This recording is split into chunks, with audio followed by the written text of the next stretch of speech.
It's great to be here. Thank you very much for the invitation to speak. And we recognise that this is the last in a long session before lunch, so we thought we'd put up a nice fluffy picture of a baby mountain gorilla to keep you interested. My name's Chris Sandbrook, and I'm just going to speak for the first few minutes of this talk before I hand over to Dr. Wilbert Hebwer from Makerere University, who is really the kind of lead actor in this piece of research. Just before I start, I thought I would just mention my other role in my job here in Cambridge is acting as Deputy Director of the Cambridge Masters in Conservation Leadership, which is a professional masters for conservation professionals from all around the world.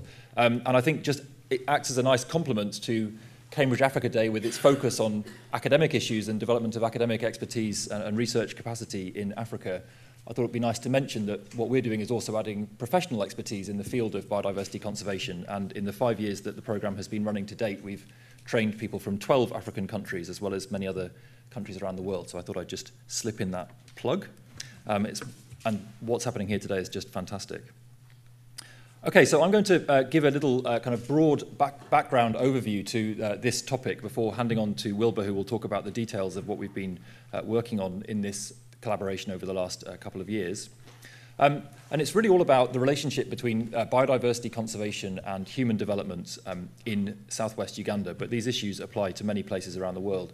So many African countries, of course, face significant human development challenges and also important biodiversity conservation challenges. There's extraordinary biodiversity in Africa, but in many places it's under threat. And often these are the same places. So there's a great spatial overlap between areas where there's a lot of very poor people and areas where biodiversity is under threat, which creates enormous challenges when we think about how to tackle these two issues. And there's been extensive research that tries to understand how these two things kind of interact with each other. So, for example, people have looked at whether biodiversity loss causes poverty. So, for example, if people are eating a food source which becomes extinct, then that might cause poverty because there's no longer any food available. On the other hand, poverty may itself be a driver of biodiversity loss. So perhaps people are hunting for subsistence because they have no other option, and that drives the loss of the species which is being hunted. But equally, efforts to resolve problems of poverty and biodiversity loss can themselves have interactions with the other side of this equation. So efforts to conserve biodiversity, for example, by creating protected areas, might also cause poverty because people are displaced from those areas or they're no longer able to access resources which they previously relied on.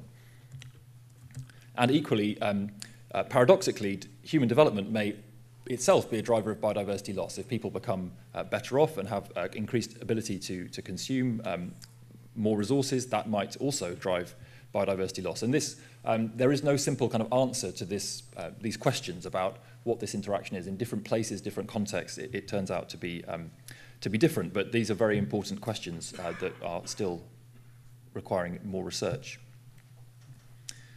So various interventions have sought to tackle these two issues jointly together at the same time. And there's been a whole kind of paradigm in conservation which has been described as community conservation, which seeks to deliver win-win solutions which will solve poverty and address biodiversity loss together. And they've often been described as integrated conservation and development projects, particularly kind of popular paradigm through the 1990s and in the early part of this millennium.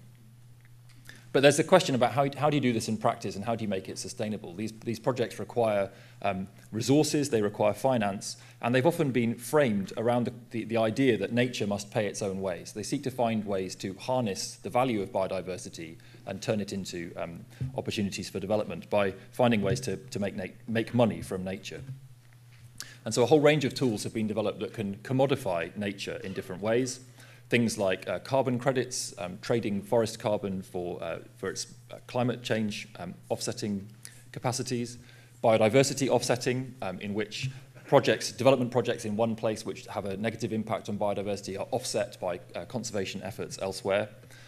Ideas like payments for ecosystem services, in which people are paid for land management practices which are expected to deliver benefits for biodiversity. And probably the biggest one of all in Africa, the idea of nature-based tourism, so using tourism as a tool to link conservation with development. And these have all been described as part of neoliberal conservation, a kind of a new turn in conservation which is seeing a greater links between conservation and capitalism. and a greater role for NGOs and the private sector in the delivery of these processes in the last 20 years or so, and a much greater use of monetary and market-based tools than was the case historically. So that's just a kind of broad framing of some of the issues going on here. And Uganda has seen an awful lot of work on these issues. We're going to talk about tourism today, but many other people have worked on other conservation and development challenges in Uganda. One of the things that Wilbur and I are hoping to do together, looking beyond this project, which we're here to present, is drawing together this kind of community of practice, community of researchers in Uganda, many of whom are Ugandan as well as international researchers, to try to run some kind of a workshop and ideally publish a book that will bring together all the fantastic work that's been done on the conservation and development question in Uganda in the last decade or two.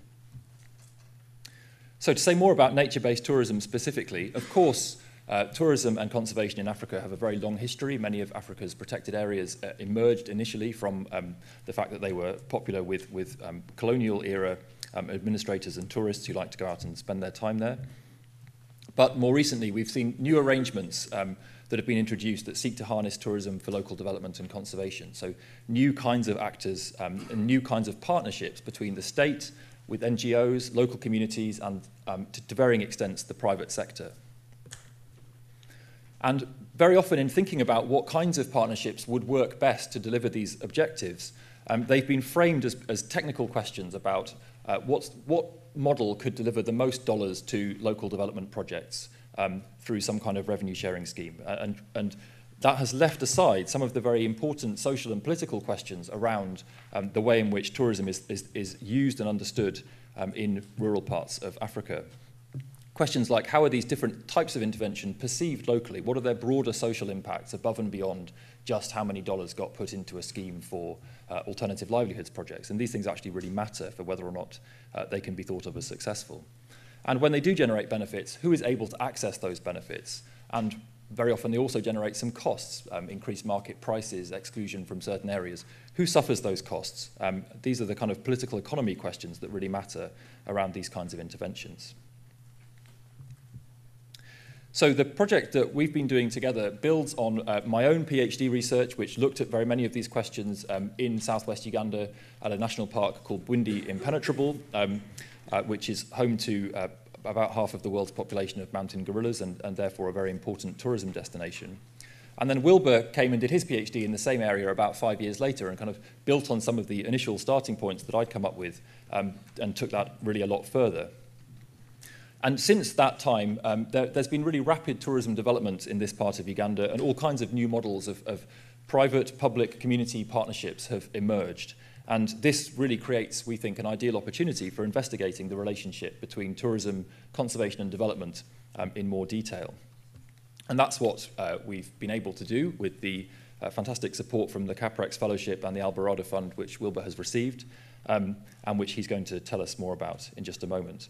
And we're now in the process of writing up and starting to think about publishing some of these results, which we think will be a nice kind of and rather rare empirical contribution to some of these questions in what is often a very kind of ideological and data-free debate. So people have very strong views about the pros and cons of using tourism in these kinds of areas, but often this is just based on kind of ideology rather than actual data about what impacts they have on the ground. So with that, I'll hand over to Wilbur.